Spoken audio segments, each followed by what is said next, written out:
Oh, it's And an oh we're live. live! Yay! Hello. Hey, hello everybody out there to hashtag SPSM. Everybody, there's a big wave. We've got Dr. Bart Andrews moderating with us. And then I am here. I'm at Doc Foreman. We have a very special guest. We are here with Kevin Hines of at Kevin Hines Story.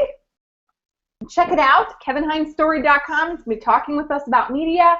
And for those of you who know what the secret sauce is at SPSM, we have at ADWW Tony Wood, who is helping us with our production, as well as monitoring our media channels.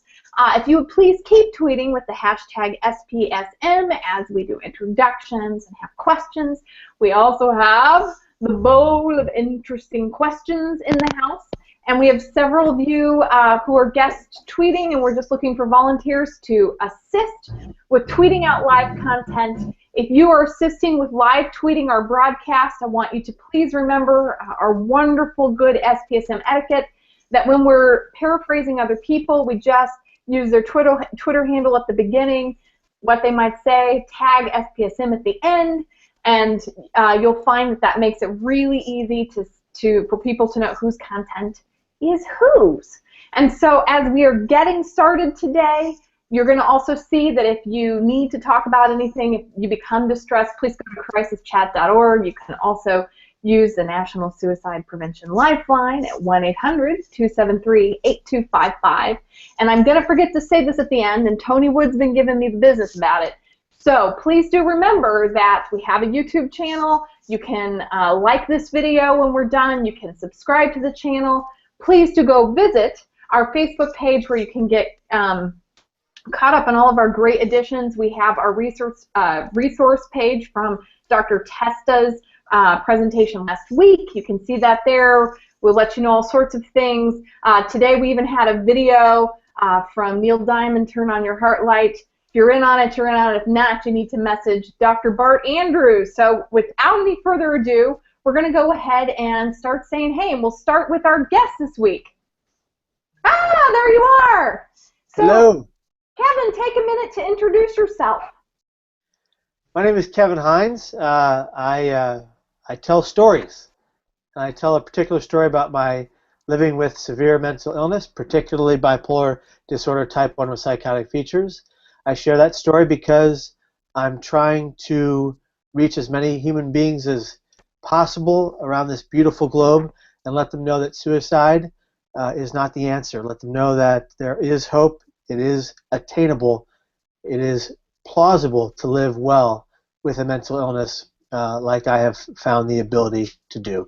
Doesn't mean I don't have my symptoms, I have them every day, but we're here for one another, and I believe that, and I believe in sharing stories to help further that cause.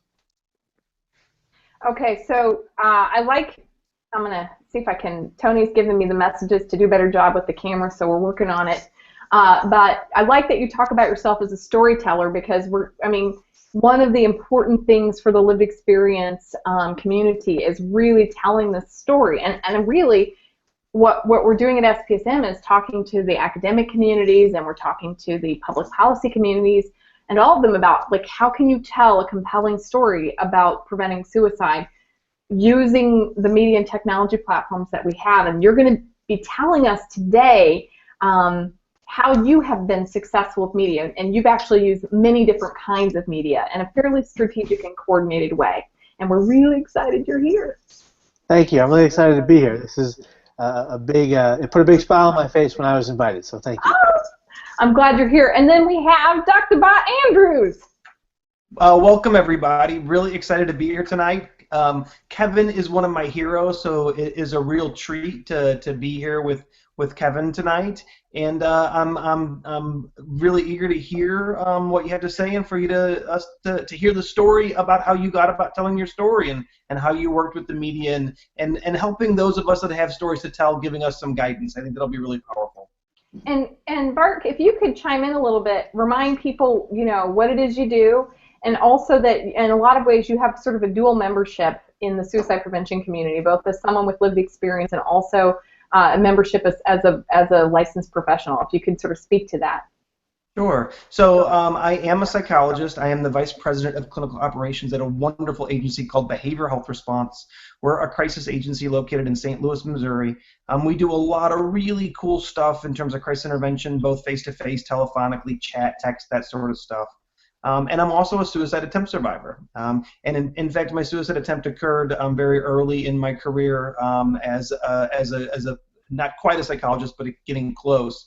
And one of the things I like to talk about is I didn't even identify myself as a suicide attempt survivor for many years after the attempt. Some of the prejudice and discrimination for mental health professionals that have lived experience, that struggle with depression or substance use or alcohol use, like I did, and still have to be very careful of. There was a tremendous amount of prejudice and discrimination, and it was something that I kept very close to the vest. People like Kevin and other professionals who told their story more openly, but hearing other people tell their story made it safer for me to tell my story. And so that's why it's really cool to be here with Kevin, because being able to see Kevin talk about his story was one of the things that prompted me to start thinking about telling my story. How would I do that? What would the impact be? And seeing Kevin and the humanness that he brings to telling his story was very powerful for me. And I want to remind everybody that this is not funny at all, that there's not going to be any laughter or any humor, because it's such a painful subject that there is no way that we can possibly find any wit in this, and you're not going to hear any tonight. We are not funny people. What did we cover that in the pre-meeting? That's not in my. Kevin, were you? That wasn't in my notes. Yeah, that was Kevin was like, this is not a funny topic, so Doc Foreman, none of your shenanigans, right? No shenanigans unless you feel shenanigan us. O-U-S, shenanigan us. Shenanigan us. That needs to go in my bio now. Case in point, I make up words. I've done so since I was a little kid. I like combining two words and then writing out a definition. That's something nobody knows about me until now. Cool. Very cool. I'm malaprop. Like, the thing is, I just say, like, the wrong word, and then I'm like, you know what I meant. So let's not even, like, we're not taking a pause here. You know what I meant. We can move on to the sentence. And tonight is going to be phantasmical, which is fantastic and magical combined, and it's wonderful. Now, while people are doing the introductions, and I'm going to take a pause, if maybe you and Bart could take the wheel and maybe you talk a little bit. Not everyone knows your story. I know a lot of us know who you are, Kevin, but actually some folks are not from our internal community, and maybe you could tell a little bit about your story so folks can kind of connect the dots. Of course. I live with mental illness. I have done so since I was 17 and a half, when I had what doctors proclaimed to be a complete mental breakdown in the middle of a performance of the show How to Succeed in Business Without Really Trying at my high school. I had to be taken directly to a psychiatrist's office and assessed. And I was given the diagnosis of bipolar disorder type 1 with psychotic features eventually. I went into treatment, but here is the issue. I ended up not following the treatment plan that my doctors, my teachers, my family, and even Time Magazine had said I should attempt to do. I was pretending to do all those things and getting very sick in the meantime. And I ended up at 19, after a year after my favorite mentor and teacher, like a father figure to me, a second father figure to me, died of suicide. I ended up attempting myself, and the attempt was very drastic. I nearly died.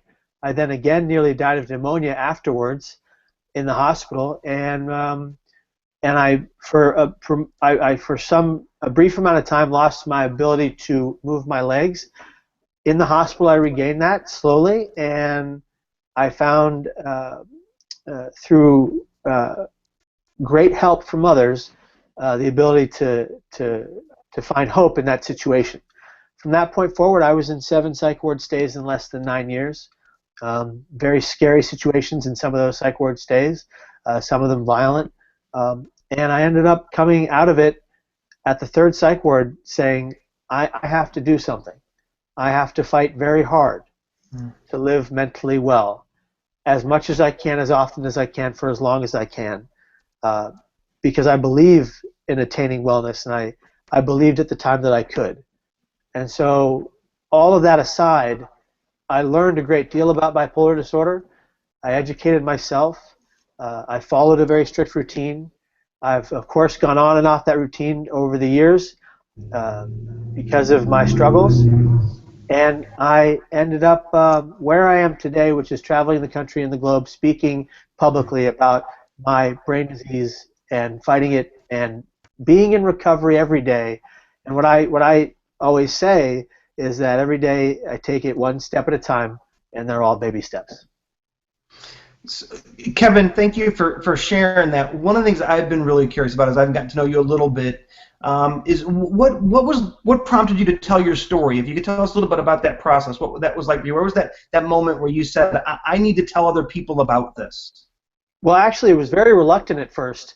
I was in the hospital, shaking, IVs in both arms, tubes coming out of everywhere, and the chaplain, the Franciscan friar of the hospital, came into my room. My father was sitting right next to me, and the chaplain said, "Hey, kid, what are you in for?" And he clearly didn't get the memo of why I was there, and I looked up at him and I said, "I jumped off the Golden Gate Bridge." And he said, "Oh yeah, and I'm the Pope." He didn't believe me. He thought I was, making it up or delusional, and in some senses I was. But and my father said, "No, brother, that's what happened." And he backed up and said, "Oh, I'm so sorry, and I apologize."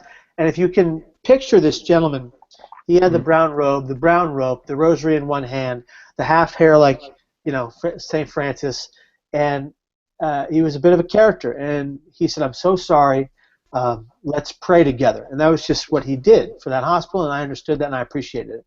He came over to my side, he put his hand on my forehead, and then when he was done praying, he said, "Kid, when you get better, you have to talk about this." And I looked up at him and I said, "About what to who?" And he said, "Someday you'll understand." What he was trying to express was what the power of the spoken word in any situation, positive spoken word. I went to church with my father when I got out. I was wearing a back brace. I had a cane. I was wobbling all over the place.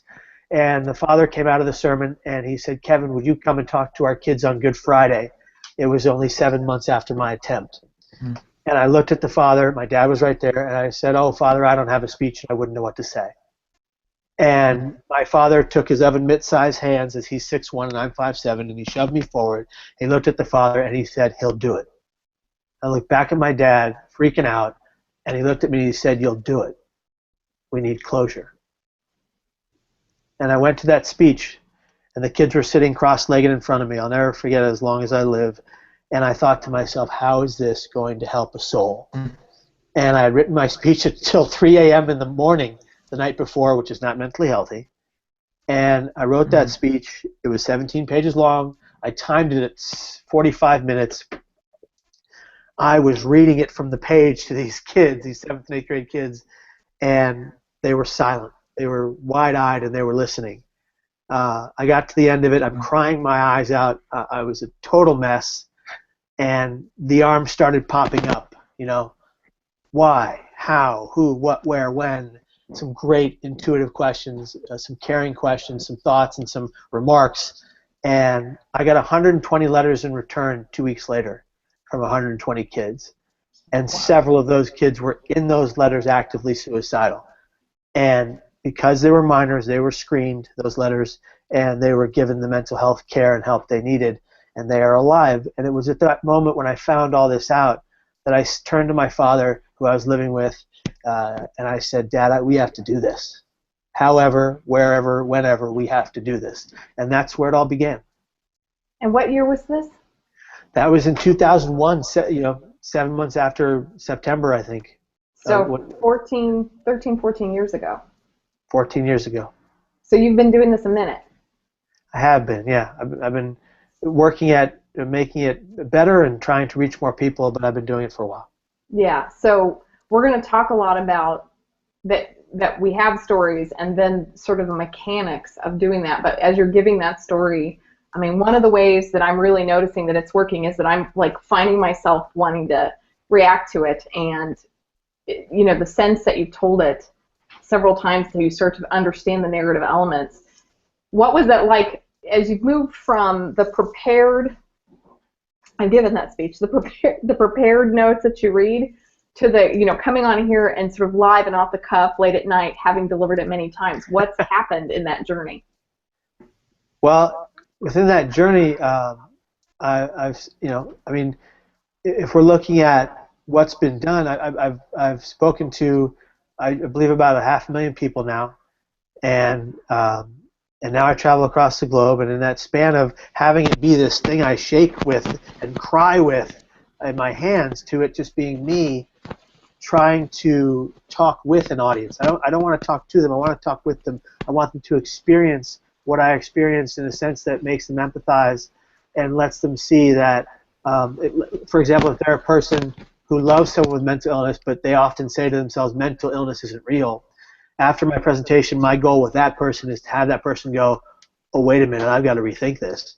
And my son or daughter is suffering, and maybe I need to look at this a different way. And everywhere I went, I would hear young kids come up to me and say, and this happened everywhere, I have bipolar disorder, but my mom and dad don't think it's real. And it would break my heart.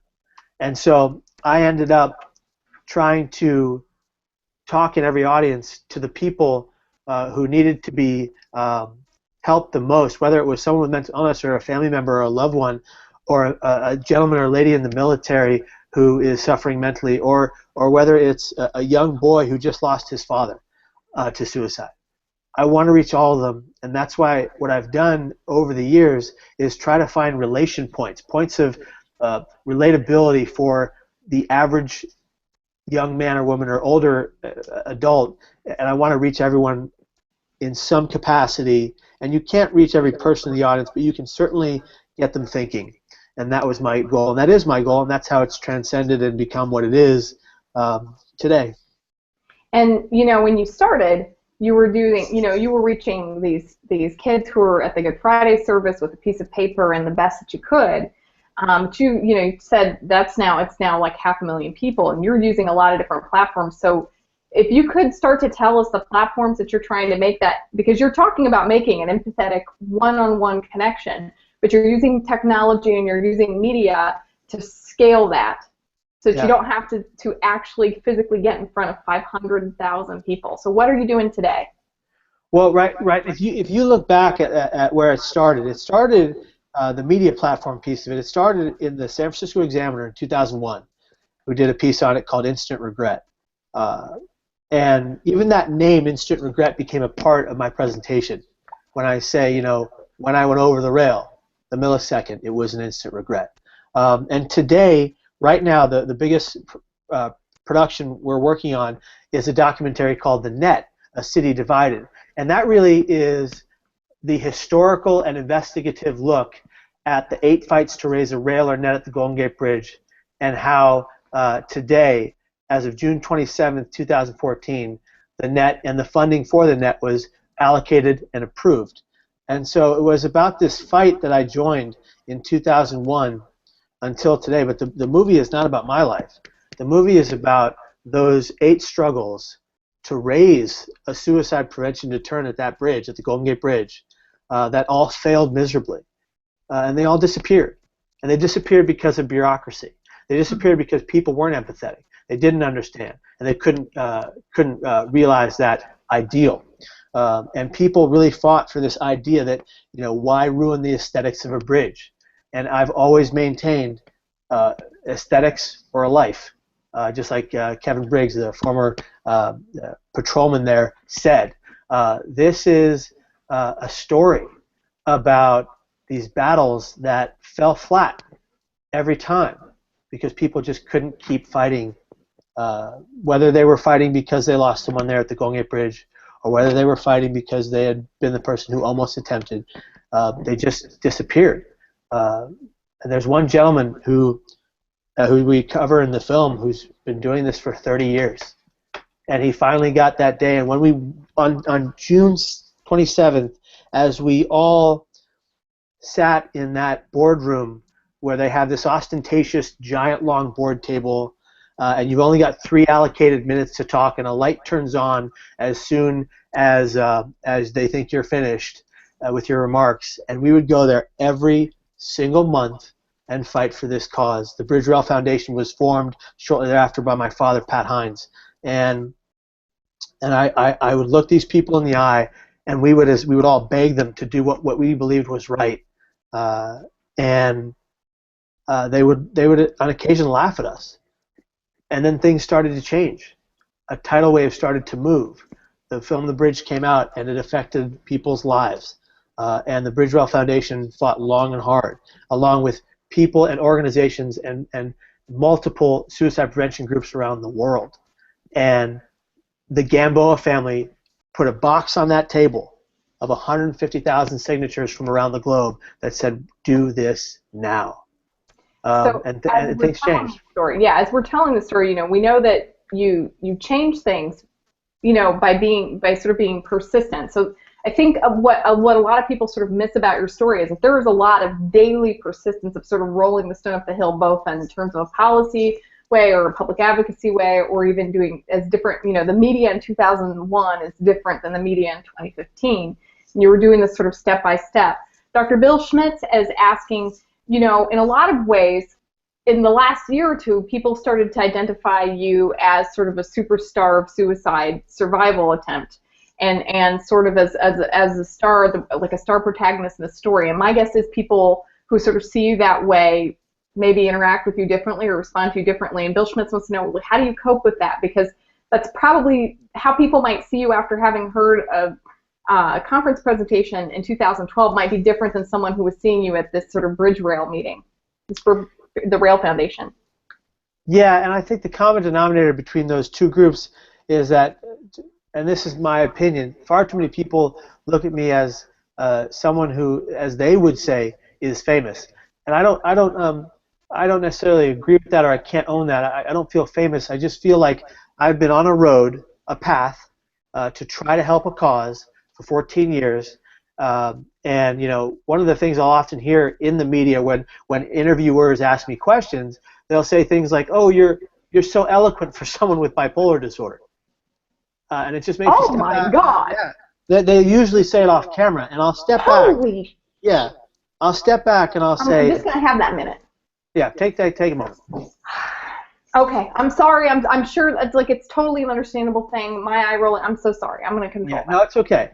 But people who aren't in the field, who don't comprehend really the tenacity of a mental illness, that you have to fight it every day, they're like, "Oh, how can you sit there and look normal, quote unquote?"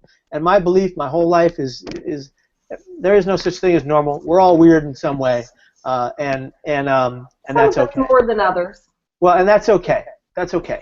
There's nothing wrong with that. So, it's got to be a weird thing where people sort of, see you in, a role in a play, I am the crazy person, and, I'm, the guy in the hospital with Patch Adams or whatever, instead of I'm just Kevin, who has been doing this long time, and I have multiple parts to my life, right? Yeah, and what people don't get sometimes is that I had 16 and a half beautiful years of life before living with mental illness, almost 17 and a half years, and I have these years post the Golden Gate Bridge attempt, and I do this work because it means the world to me, and it doesn't mean that that I'm not a real human being, and that I don't have feelings. I mean, I've had people write to me and say amazing, positive, beautiful things. I've had people reach out to me and say their lives were changed. I've also had people reach out to me and say they're going to kill me because of the work I do. And leave death threats and notices that say things like, "You know what, Kevin, you should go and tie an anvil to your legs and do it right this time." And so these are the people's minds I want to change at the core. And I remember vividly going into what is the Kiwanis Club presentation some years ago, and I remember this gentleman who was in his 70s approached me at the door, and he said, "What will you be talking about today, young man?" And I looked at him and I said, "Suicide prevention and the art of living mentally well." And he looked down at me, he's a very tall guy, and he said, "Kid, if people want to die by suicide, they ought to just let them." And I said what I did, and he said, "Well, you know what, they should just put a diving board out there and make it simple." And I said, "Sir, I respectfully disagree, and I hope my presentation can change your mind. And he said, probably not. And I went up to the podium. I took 5 deep breaths. My father and my uncle were in the audience. It was at the Fairmont Hotel in San Francisco, and I told my story. And 20 minutes in, I looked over, and this gentleman that had came up to me and said it was crying his eyes out. I stopped the presentation. At the end of it, I walked over to him. I put my hand on his shoulder, and I said, hey, are you okay? And he put his hand on my hand, and he said, son, you changed my mind. And it's not the power of Kevin Hines. It's the power of the spoken word and the power that the spoken word has to change people's ideals. You know, one of the things, you know, I try to talk to, especially when I'm talking to clinicians and academicians, because they're not so sure, like they don't know where this sort of fits in there. And I try to explain, you know, that we are the originators of research about social psychology, persuasion, changing people's opinion, and that opinion is often best changed emotionally through persuasion and through like things like stories and not, I mean, there was a part of it that's about here are the facts, but there's a huge where you could have, like I could have seen myself saying, but sir, here are the facts, and him going, kid, you don't know. But you're saying, you know, if I learn to tell a story effectively, I can sort of bypass that and get people to really connect with me. It's a much gentler and very powerful way to change public attitudes, because I start to think, as you tell that story, how many people that I serve and that I care really a lot about, that I work with, this community, that they get told the same thing, and it's not as they're going into Kiwanis, but they get, somebody has told them that, and then like I just, my stomach just flopped as you said that, because I realized that's got to be an interaction many people have. And how could we stop that from happening so much? And maybe it is the really effective storytelling that we stop that. We are hitting a transitional point. Oh, there's the bowl. Ooh, the bowl. While we do this, also there's been a request for pirate hats. Kevin, have you seen the pirate hats? I have seen the pirate hats, and I don't know what I've done here, but I don't have the if you like, hover your little thing over. So while I pull out the question, okay? All right. I'm pulling out the question. Here we go. Oh, there it is. Okay. What socks are you wearing and why? What socks am I wearing and why? Okay. So we're gonna get do I put the pirate hat now? Do I put the pirate hat on now? Answer the question, but I'll sort of control the camera while we all figure it out. Okay, fantastic. So the socks I am wearing right now are from my mom, because she knows I love very colorful socks, and they're yellow and blue and orange and white and green. Can you like show us? Can you get your foot up there? Okay, let me give this a shot. Come on. This is like, you're in California. It's a land of yoga. Stay on the line. The land of yoga, which I do not do. Oh, okay. Can you see him? Very good for you. Bart? Can you see him? I can't. Higher. Wait, there's a two. No, higher. Oh, we got it. Nice. Yay! Okay. That was very difficult to do. Well, I like to stretch people's skill sets here at SPC. And there we go. Those are my socks for the day.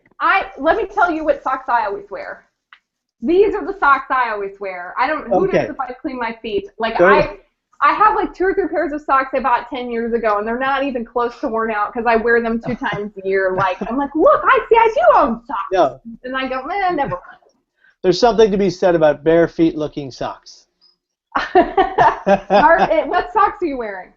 Okay, so honestly, do I have to go now? So the socks that I currently have on, they're my gym socks, and they're actually, I wore them to work out in, and I didn't bring a clean pair, and so I had to use the hand dryer to dry out my workout socks, and then I just kept them on. So these are. Let's see it. Dr. Undersocks. So those are the socks they've been dried with a hand dryer inside of 24-hour fitness. Very clean. We can't see you. Higher. You can do it. There it is. There they go. I have to tell you. Are you? Like Tony has a little secret about socks, and I don't know if he's like messaging in or not. Tony, can you message in about your socks? No. No, he's not. What do you want to talk about? Socks? What socks are you wearing? I'm not wearing any socks. Good for you, Tony.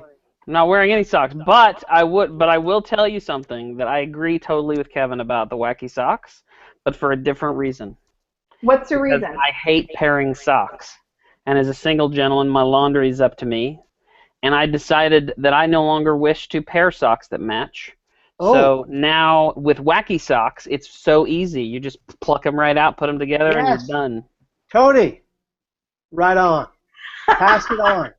You don't have to wear the same pair of socks. You can mix and match. Yeah, and if they're wacky, you can't even tell. Exactly. Exactly. Awesome. And for those of you who, if you are in Twitter, I strongly recommend that you follow Bill Schmitz at his @Dr. Undersocks Twitter feed. If you don't know what undersocks are, then I'm not going to tell you. It's really not my secret to share, but you can message Dr. Bill Schmitz on Twitter or talk with Dr. Undersocks, and they can explain all of this. Bill, I've done it. You're welcome. Thank you, Bill Schmitz, for being Bill you. Schmitz. So I'm Dr. Bill. going back to the feed. We've had our feed's blown up with a lot of people who are live tweeting. Oh, wonderful! Look at this. The Bowl is asking great questions. The Bowl is going to ask more questions than all of us can get to today. But for our audience, please feel free to respond to the Bowl. We're taking questions. We've got people from all over the place who are tweeting in, and they're sharing resources for means restriction, which is pretty cool. I will say that Bill Schmitz has tweeted about your socks, Bart Andrews. Yeah, and people who wear two socks should not cast sock dispersions at other people's sock choices. Let me say that. But Tony's trending really well. Tony's rebellious sock approach is trending really well on the chat. I want to say hi to Australia. Can you guys say hi to the Aussies? Kevin, give a shout out to your pals in Australia. My pals in Australia, hello Australia, it's good to see you. I will be there in March. When are you going to Australia? I'm doing a bit of a speaking tour in March, and I will be talking to the mates in construction of the miners, and I'll be talking to the CIT conference there in Australia, and the MIC and the MHIT. My wife just reminded me. Thank you, honey. And I'll be there for about 2.5 weeks talking about prevention to Australians in Australia about Australia. I have to tell you, it's not a secret that I'm a little in love with Australia and New Zealand because they do wonderful things with rural health. And having been from rural America and practice in rural mental health, I'm a little bit in love with you, Australian. If you ever ask me to come visit, I will come visit you. But Kevin is going to be there, so everybody say hey. Now, Kevin, we may be a little behind on the questions, but we're not going to get stuck on that. Okay. Because you're doing such a great job. I have to tell you, it's the feed is so big. I'm struggling with keeping up with all the awesomeness in the feed. Sean, Stuck on Social Work says that there's so much stigma for youth, and explaining diagnoses to parents can be a really big barrier. One of the things, I don't think just explaining your diagnosis to your parents is a big barrier, but having youth explain things to parents and parents sort of get it back is hard no matter what, and it's just even that much harder if it's a bipolar disorder, right? Yes. That's a really great comment. Oh my goodness. Oh, look at all these cool people. I can't even get through the feed. It's so big, and I'm trying to even figure out what question we're on. It's a little sad. Let me see if I can pull it up in a different way. And I apologize for losing track, but the feed is just a little nuts. But we were talking a little bit about some of the things some of your new projects that you have going on and how you got involved, and talking a little bit about how you are portrayed in by some media, some sensational ways that you've been portrayed, and how that might work better, or what you think works well for the media that you've done. Okay, so I've wrapped this question around my head, and I've thought about it, and I think that it's terribly too bad that media quite often, of course, uses sensationalistics, the sensational, to capture people's attention. It's also sad that people's attention oftentimes is only captured by the sensational. However, when I do this media, where the interviewers are sensationalistic, Mhm. it gives me an opportunity to, in that interview, whether it's a documentary, a TV show, an article, whether it's a blog, to turn it around and really make it an informative and educational conversation instead. And I think that people sometimes get too hung up with how these interviews begin, and they need to really go back into my body of work within these interviews to see what comes out of that interview. And if it's just a bit of education, or what I feel to be quite a bit of education, reaching some of the masses around this green globe, and it gives the institution or the industry of suicide prevention a bit of exposure in a positive way, and it covers mental health in general. And I think that I think I do a good job of that, to be fair. And I think that I'm not. Like, I'm tell not. us what you mean by you do a good job. Tell us what that means and why you think that you are. I think we're paused. You got cut off there for just a moment on my feed. Can you repeat that? Oh, tell us what you mean by you think you do a really good job of advocating for mental wellness and why you feel you do a good job. Like, what is a good job and how do you know you're doing it? Sure, fair enough. So when case in point, when an interviewer looks at me and says, what did it feel like to jump, to hit the water, and how many bones did you break? I will answer those questions usually, but what I've been doing these days is completely deflecting, pushing those questions aside, and saying, well, you know what, interviewer so and so, that's not what really matters here. What matters is the 83 people that died by suicide across America today, and let's talk about that, and let's talk about why it's important for us to know what suicide is, how it can be prevented, what reduction of access to lethal means is, why I fight for it, and we go into a different conversation. And so I do work very hard to try to steer the conversation in a more positive for prevention piece of information and opportunity. So, I mean, you're talking about a really, really basic media skill, which is when Bill Clinton asks about sexual intercourse with Monica Lewinsky, he sort of has a way to say it, but then we move on to the next topic, right? Like deflecting and changing the topic.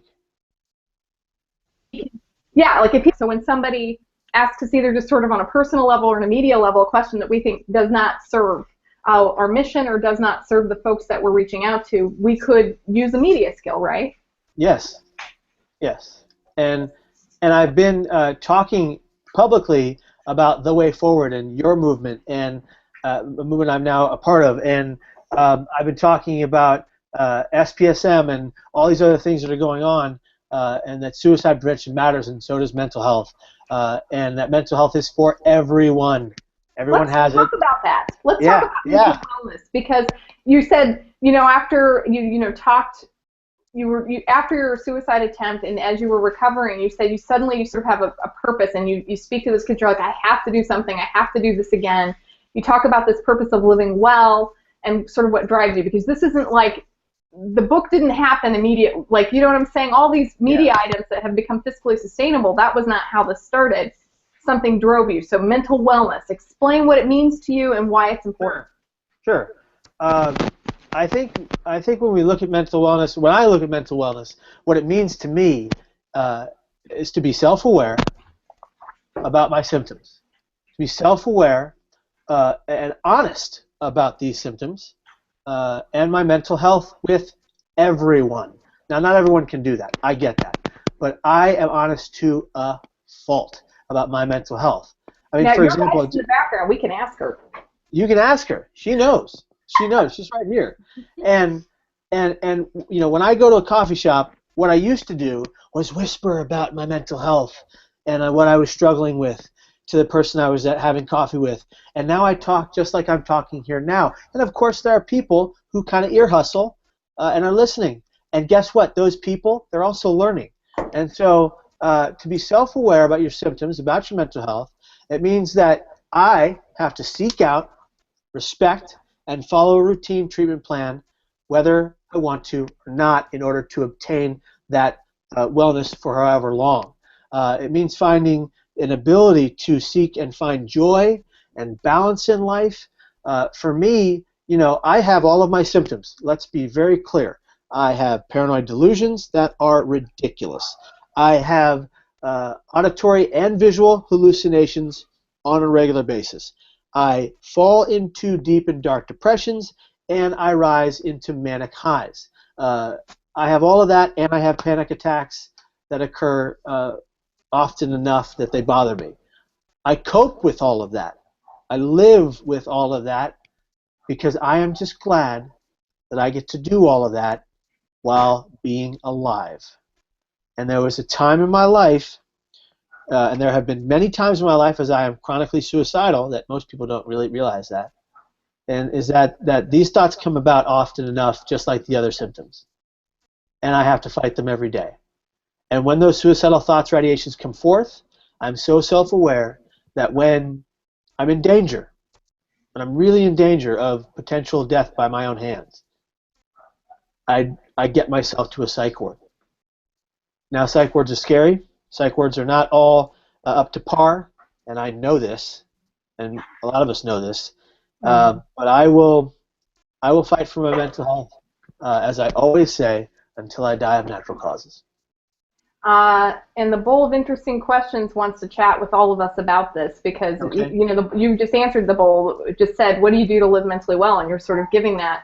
So we're gonna let Dr. Andrews here. So tell us, Dr. Andrews, because the Bowl's just gonna take a minute. It's tweeted out. It's a great question. It seems up. What is mental wellness to you, and what do you do to stay mentally well? So mental wellness to me, and I think Kevin said it really well, that being aware and being in tune with yourself and being emotionally connected with where you're at and owning your emotions, because the feelings are facts and they're a huge chunk of our life. And then when I'm not feeling good, so I've got to start thinking about what are things that I need to do. Is there something that I need to contemplate? Is there a problem that needs to be solved, or do I need to get active? And like I talked about last week, for me, getting active, getting out of my head is really, really important.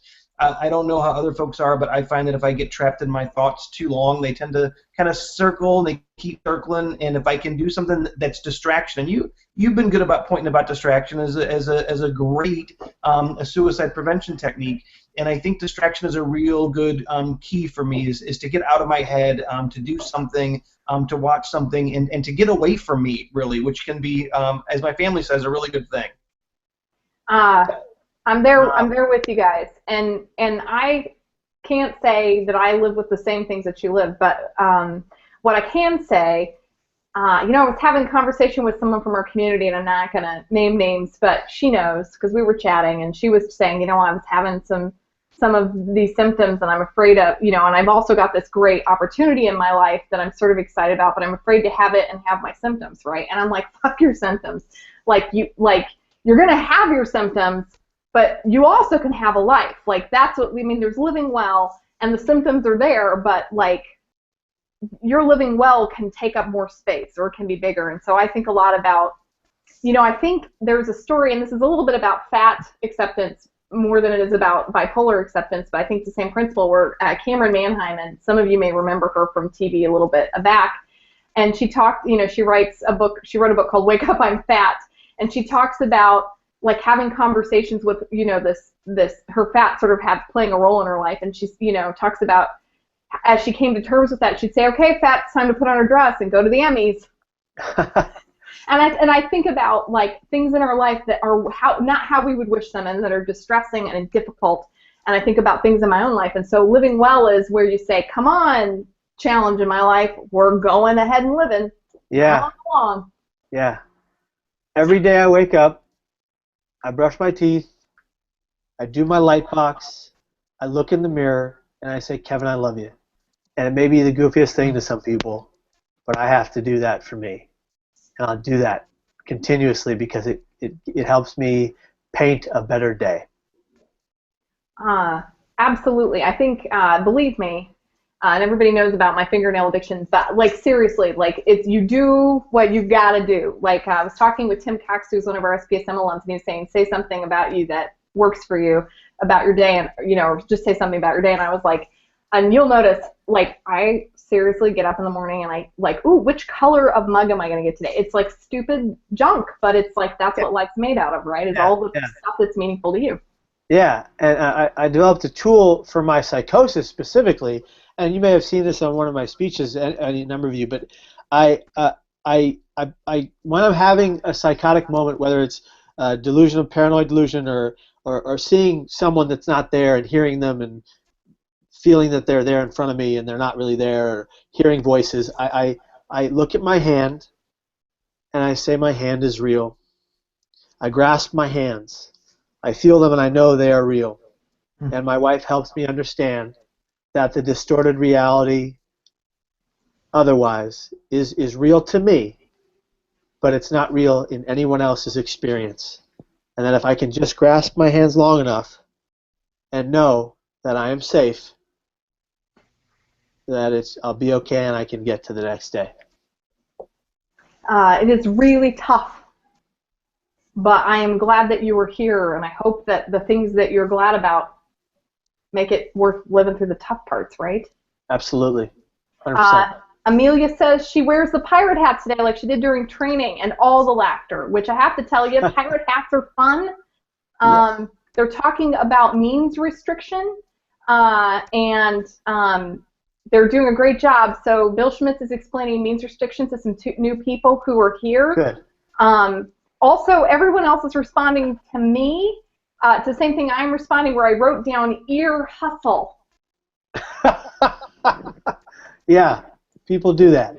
I feel like we should figure out a way to make everybody ear hustle us in the next week. Like, can you say something? Can you say a suicide prevention message that you can guarantee someone will ear hustle you?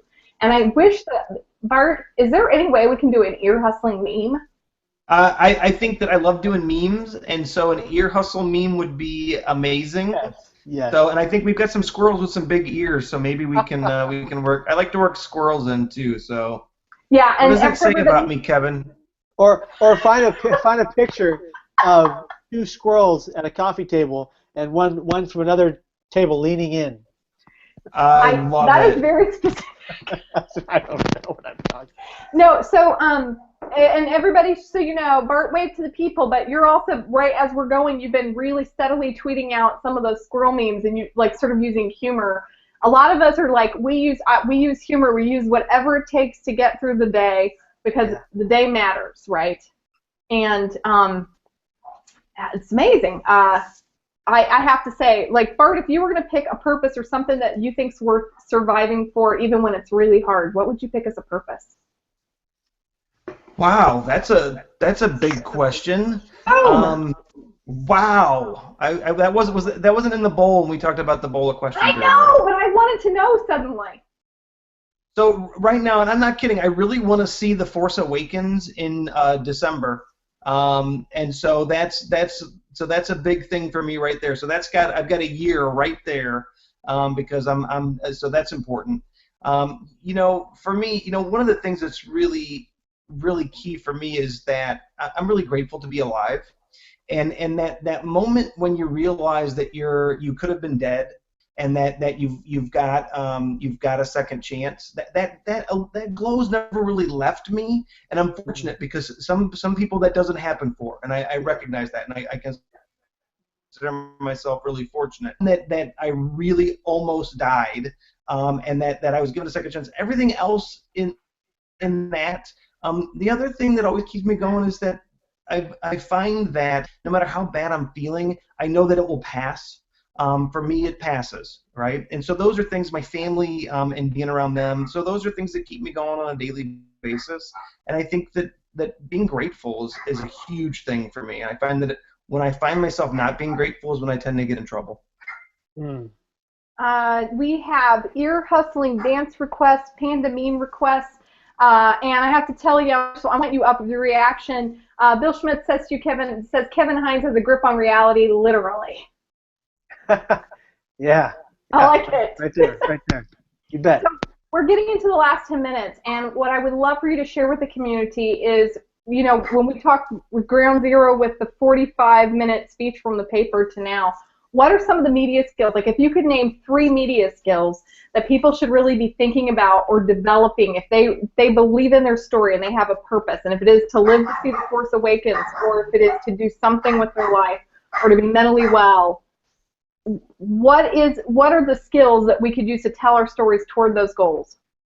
Well, with the nature of social media and the ability you have to upload any video online and make it go all over the place, one of the things you could try to develop is your ability to create creative content within multimedia platforms that reaches out to a lot of people in your circle, but also people you don't know. And one of the things I'm doing is learning how to edit video and learning how to put together short videos that help people feel a relation to fight for their own wellness.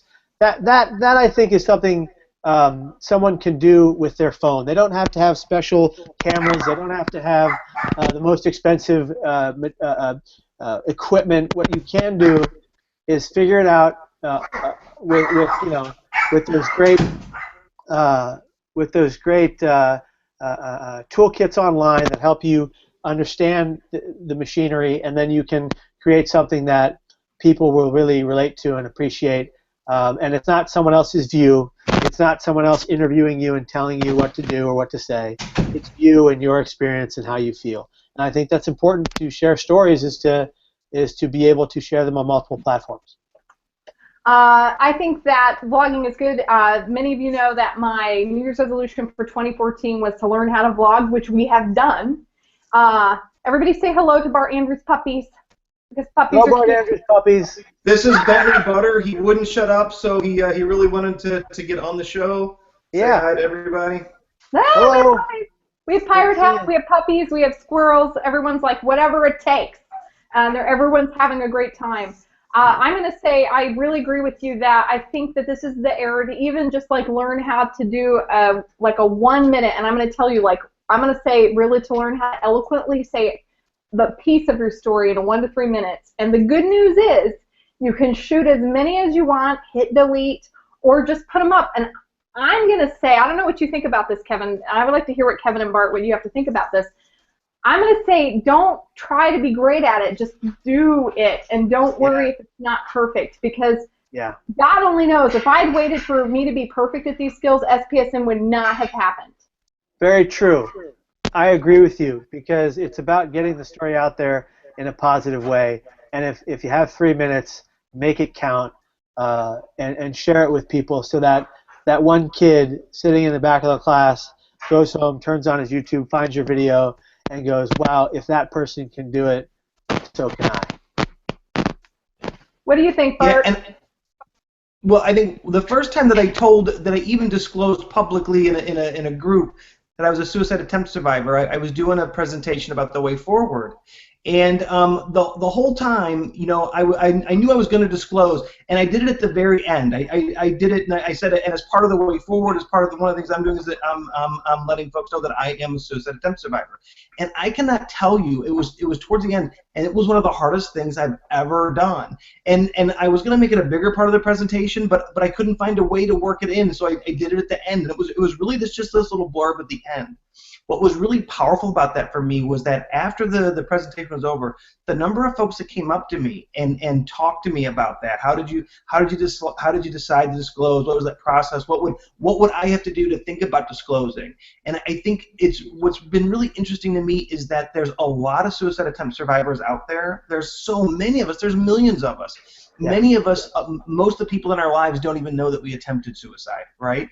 And so it's the secret that we keep and it's always there, and being able to talk about it's a big deal. And so when those conversations start, when people are willing to at least explore what that's like, and one of the things that I do tell folks is that disclosure isn't for everybody. There are some folks that might not be in a safe place in their life or professionally where they can disclose, and it's a big deal. Because once it's out, you can't take it back. Right, and so I know there's a push sometimes for sometimes among in the lived experience movement. There's a big push that everybody needs to come out because we want to be able to be safe and be out in the open. But there's some folks that it may not ever be a time for them to tell that story. We've got to respect that. And I hope that with folks like Kevin telling their story, it's going to get safer and safer. But Kevin can tell you, I can tell you, it's still not safe to tell your story. There are repercussions sometimes for telling your story. 100%. So we talked about telling the story and doing vlog, and Bart's saying, like, do it, but, like, be wise, right? And then I asked Kevin, and I apologize only that we're getting the last couple minutes, but, like, if you had a couple more suggestions. So one is do it no matter what, right? What's another one? Well, you know, like what Bart said, do it if you can, if you're comfortable. But another thing to get better at, and I am terrible at social media, but I'm working on it. And I have to talk to Tony, and I got to talk to Tony because I need some help. But is to utilize your social media platforms. Once again, Bart, of course, if you're comfortable, if you can, if you're aware of those repercussions, and share your story bit by bit, where people can find true hope and inspiration, because that's what our job is. It's to inspire people to find hope so that they can keep living and keep going and not die by suicide. That's the ultimate goal. And I guess the third one for me would be I'll just tell you what I'm doing personally.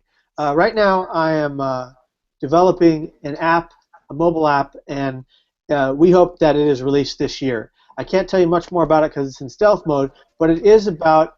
But you're going to tell us when it happens, right? Well, I'll tell you. I'll let you know when it happens. But it's based around my toolkit that I use every day to stay mentally stable. And if I can spread that toolkit around, make it make sense for just about everyone, which is my goal, we're going to have something very special here where people can go to it and utilize it and walk with it every day and find the ability to live better lives while struggling mentally, behaviorally, emotionally, even physically. And so you're talking about using technology to scale up sharing hints, tips, skills, coping strategies.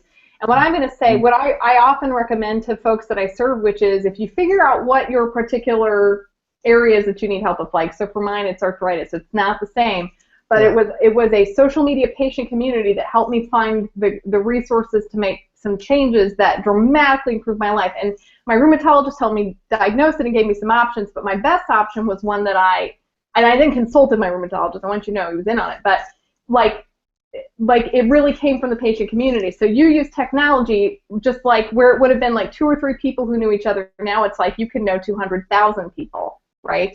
Yeah, and not just that, but the ideas that came flooding in for all of this work kind of started with being in the field for 14 years, meeting so many fantastic people like you three, and finding the ability to build from there. So it's something that I think, especially in suicide prevention, we need to share, we need to be open, we need to be honest, and we need to help each other.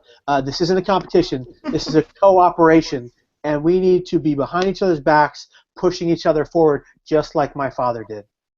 And we're getting to the last couple minutes, so I really want you to encourage to go on Twitter. Bart and Kevin and I will sort of be on Twitter responding. Remember, the great thing is if we've missed your comment or question today, like, I'll find time to catch up. If there are questions, like if you're like, I have this message or I have this story, and I'm like, I noticed, Kevin Hines, that you did this project. How did you find that agent, that resource, that publisher? How did you develop a relationship with the newspapers? How did you form a committee to make a change to reduce means on the bridge?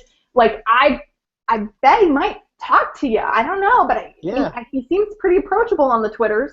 I know Bart and I are approachable. Really I'm going to say use your network to share your story. If you don't want to share your story, if it's not right for you, you can always use your network to share your acceptance of other stories. You can use your network to share resources, articles, safety resources. You can use your network that if there's a toolbox that you think really works, you can share that. And you can use your network to learn how to do your mission well. You can find other people and say, you know, I've been wanting to try this thing that you're doing, and I'd like to learn how. Can you point me in some directions? What do you think? There was. I love it. What do you think? I'm sorry. That was bad moderating, Kevin. We're getting to the last couple minutes. Kevin, can you tell them about your website? List some resources that you would like for people to check in on. I know they're also listed on our blog. Sure, sure. My website, kevinhinesstory.com, HINESSTORY. KevinHinesstory.com is named one of the top 18 websites for bipolar disorder by Psych Central, I believe. Yeah, and it is helping people reach out not just to me, to spread my message in public presentations, but it's reaching out to me to allow me to get these media bookings so that I can talk about these issues. And it's also helping me reach out to people that write into my contact form that just want to tell me about what they're going through. And I always write back. It may take me a long time, but I always write back. And actually, just the other day, I had a gentleman write into me. I'll be quick. Just the other day, I had a gentleman write into me, and he was saying some pretty scary stuff, that he was in danger of harming other people. I found out through the contact where he was in the country. I called that sheriff's and police department. They knew his name from other situations he had been in because of his mental health, and because he was struggling, and because he was, self-violent behavior, and he was thinking about harming others, quite frankly. They were able to get to him in time and make sure he would be safe so that everyone else would be safe. And so, although I want to make it clear, the minority of people with mental health issues hurt other people, but the majority are trying to work hard to stay mentally stable. So that's just an experience I had with my social media, the website I have, and it's been helping. Yeah, we do have, and I'm going to say for those of you, so that you know, we do have situations where we might have people reach out to us who are in distress. We follow, very basic things, just like anyone would do, about calling lifelines, local law enforcement if we have to. If someone reaches out and there's a clear risk of imminent harm, and we and at SPSM, we've not had that happen, but if we did, we would follow sort of the standard deal. But you're right, it's absolutely the rarest thing. And Bart, if people want to see ear hustling, squirrels, where can they find you on Twitter? So it's pretty easy, at Bart Andrews. Lots of squirrel memes to go around. We worked in a shark. Twirl and Swirl was at SeaWorld and sent me a shark pic, and we worked that in to a meme. So and then I was accused of being a shark hater. So this is interesting. Apparently there's a very strong shark protection movement on Twitter. And when I sent out the squirrel meme, I was accused of being a shark hater. So the shark meme. So you got everything has there's a sensitive spot for everybody out there. Yeah. And I'll let you and Laurel take that up. Kevin, there's a guy at Nurse Friendly on Twitter. He's reaching out to you right now. He's a really wonderful networker and supporter in social media communities, and he says they'd love to have you on their tweet chat if you can ever do that. Wonderful. Nurse Friendly reaches out to lots of folks who are in primary care and mental health.